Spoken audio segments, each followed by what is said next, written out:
नमस्कार मित्रांनो, आजच्या इंग्लिश स्पीकिंगच्या व्हिडिओमध्ये आपण डिस्कस करणार आहोत फ्युचर टेन्स बद्दल. फ्युचरचा सिंपल फ्युचर टेन्स, फ्युचरचा कंटिन्युअस टेन्स, फ्युचरचा परफेक्ट आणि फ्युचर परफेक्ट कंटिन्युअस. त्याचा उपयोग होतो तरी कुठे ते आपण डिस्कस करणार आहोत. जेव्हा आपल्याला फ्युचरच्या प्लॅनिंग्स बद्दल सांगायचं असते की मी फ्युचरमध्ये असं करेल, मी फ्युचरमध्ये असं करत राहील, मी फ्युचरमध्ये असं केलेलं असेल, मी फ्युचरमध्ये काही वेळापासून असं करत राहील, त्या केसमध्ये तुम्ही फ्युचरच्या या 4 प्रकारांचा यूज करू शकता. Let us take one example. मी उद्या दिल्लीला जाईल. मी उद्या दिल्लीला जाईल असं मला म्हणायचं आहे इंग्रजीमध्ये. कसं म्हणायचं? आय नंतर विल गो, क्रियापदाचं पहिलं रूप, वर्बचा पहिला form. I will go to Delhi tomorrow. मी उद्याबद्दल बोलतोय, मी फ्युचर बद्दल बोलतोय, मी भविष्याबद्दल बोलतोय. I will go to Delhi tomorrow. I will go to Delhi tomorrow. ते सेंटेन्स कंटिन्यू करूया फ्युचर कंटिन्युअस मध्ये. फ्युचर कंटिन्युअस म्हणजे काय? तर फ्युचर मध्ये ही गोष्ट कंटिन्यू चालू राहील. I will be going to Delhi. I will be going to Delhi. याचा अर्थ काय झाला? मी दिल्लीला जात राहीन. मी दिल्लीला जात असेन. एक्झॅक्ट मिनिंग काय? एक्झॅक्ट सिच्युएशनल मिनिंग हे आहे की मी ट्रेन मध्ये आहे आणि मी प्रवास करतोय आणि मला जर कोणाचा फोन आला तर मी त्याला काय सांगणार? मी दिल्लीला जात आहे, सध्या ट्रेन मध्ये आहे. दिल्लीला मी पोहोचलो का? मी दिल्लीला जात आहे, ट्रेन मध्ये आहे, अजून दिल्लीला पोहोचलेलो नाही. माझा प्रवास चालू आहे, कंटिन्युटी मेंटेन आहे, क्रिया चालू आहे, ऍक्टिव्हिटी होण्याची, जी काही दिल्लीला जाण्याची ऍक्टिव्हिटी आहे ती चालू आहे. आय विल बी प्लस क्रियापदाला ING. I will be going to Delhi.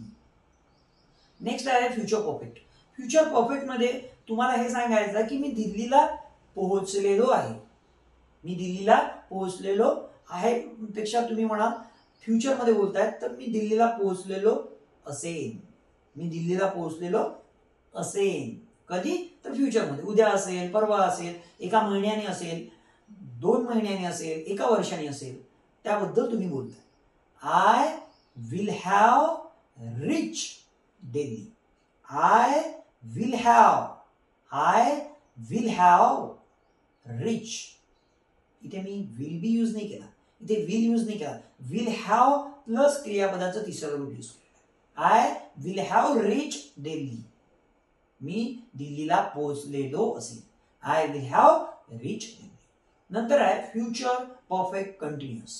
त्याच्यामध्ये एक्झॅक्टली काय असतं? तर त्याच्यामध्ये फ्युचरमध्ये काही दिवसापासून जर तुम्ही कोणती क्रिया करत असाल, याबद्दल जर तुम्हाला वक्तव्य करायचं असेल, सांगायचं असेल, तर तुम्ही म्हणा आय विल हॅव बीन.